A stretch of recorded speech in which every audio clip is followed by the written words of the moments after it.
I'm going to talk to you about my 5 steps to success when it comes to managing diet. Now, this is really important for my specific clients because we work through these tiers in this specific order. But I thought, why not put it out there for other people to try and see if it helps you as well.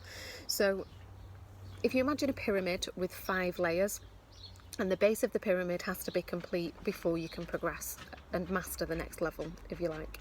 And there's 5 levels to the pyramid. Okay, the very first thing we focus on when clients come through the door is calories. Calories in versus calories out. If you want to lose weight, you need to be in a calorie deficit, which means eating fewer calories than you're burning off. If you want to maintain weight, then you need to be on a maintenance calorie intake, which is consuming around equal to what you're burning. And if you want to gain weight, then you want to be in a calorie surplus. Okay, so we discuss goals and we figure out what's the right calorie intake to pursue their particular goals. Okay.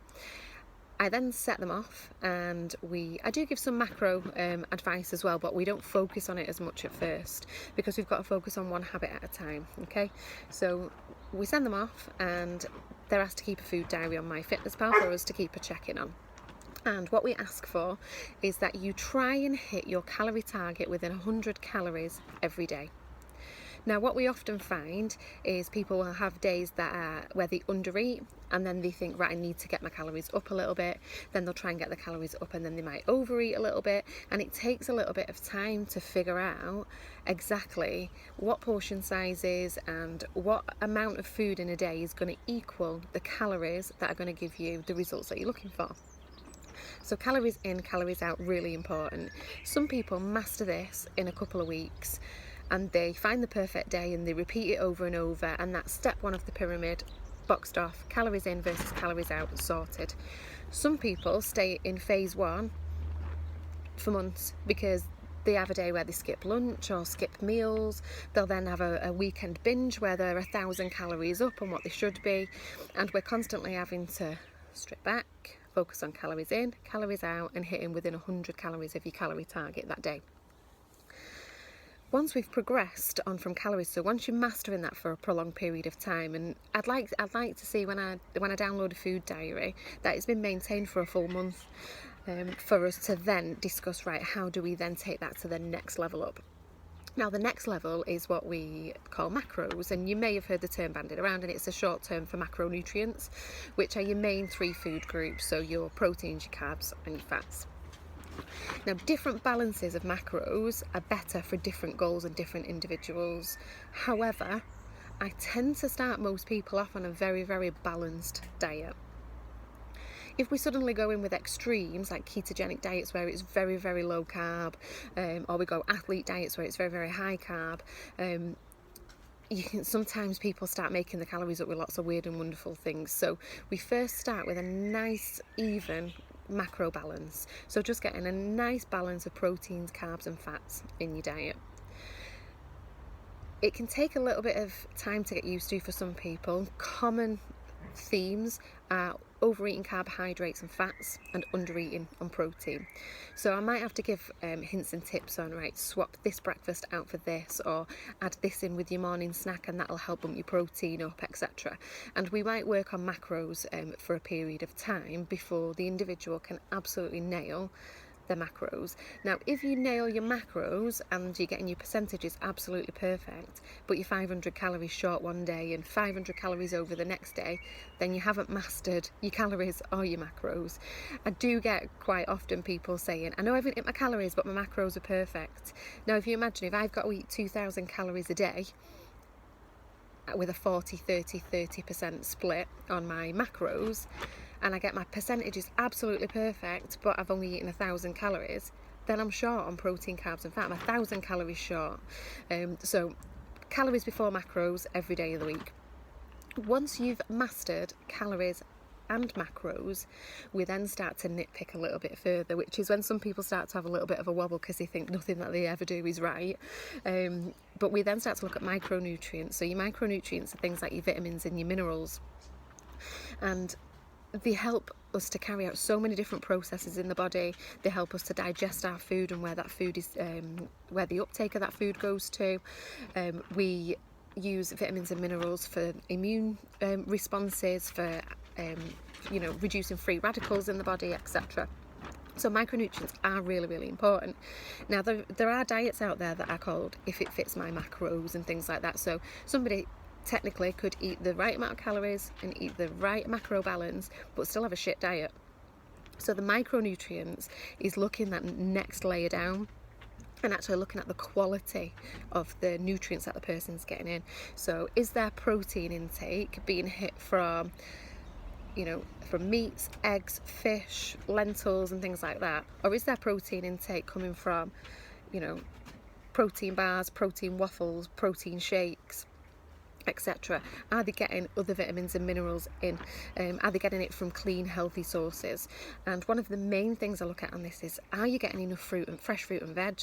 And 9 out of 10 people, no. It's quite common for people to eat less than a piece of fruit or veg a day.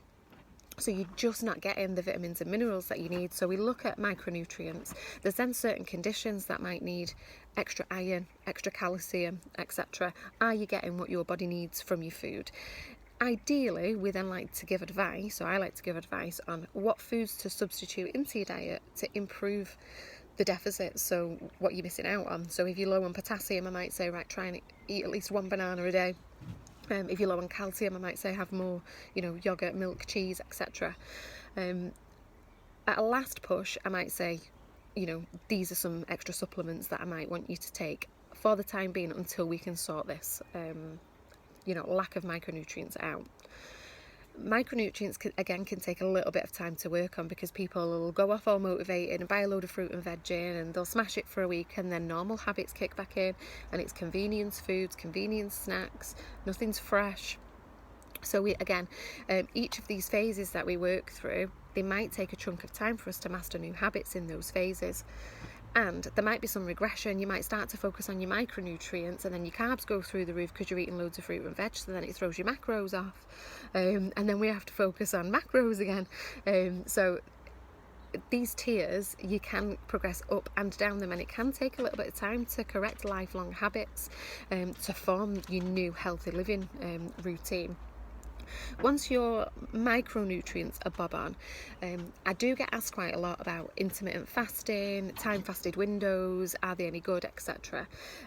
After you've mastered calories, macros and micros, I then might start to look at timings. So timings of, when are you starting eating in the day and when are you finishing? Is that window too big? Are you eating your first meal of the day at 7 a.m. and you're eating your last one at 11 p.m.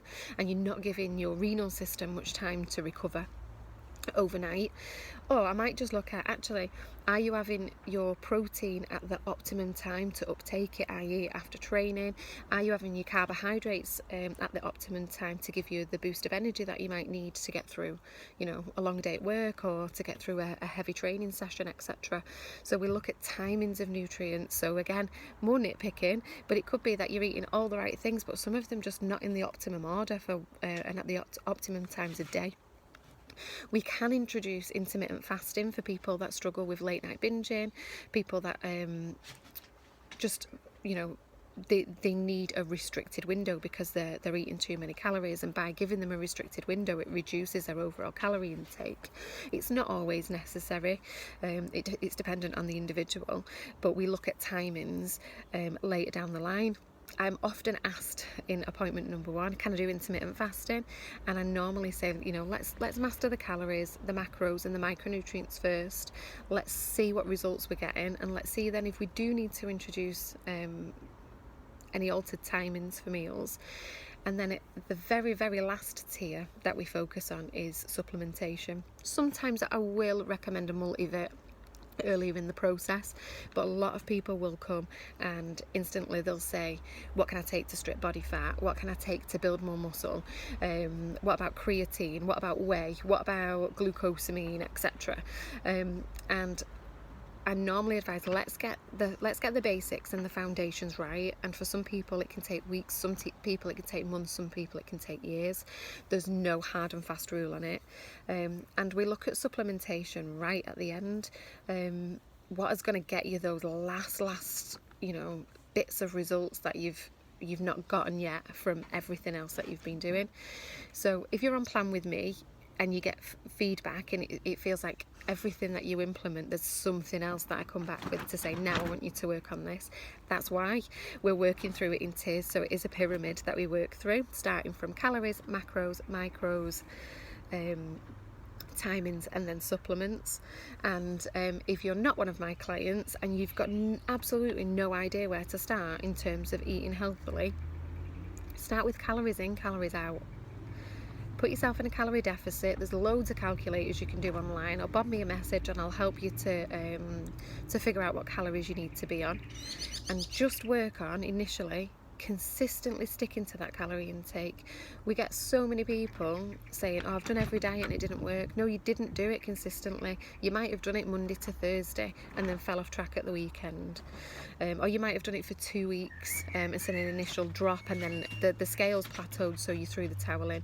Consistently is day in, day out for months. Okay, so calories in, calories out. Only when you've really mastered your calories should you then really start layering in other things and to juggle and stress about and worry. Plus, we're trying to set habits here that are going to last a really long time. So give yourself the time to master one habit before you then layer in the next one. I hope that was helpful. Any questions at all, just bob me a message. And yeah, I look forward to hearing how it goes. Good luck.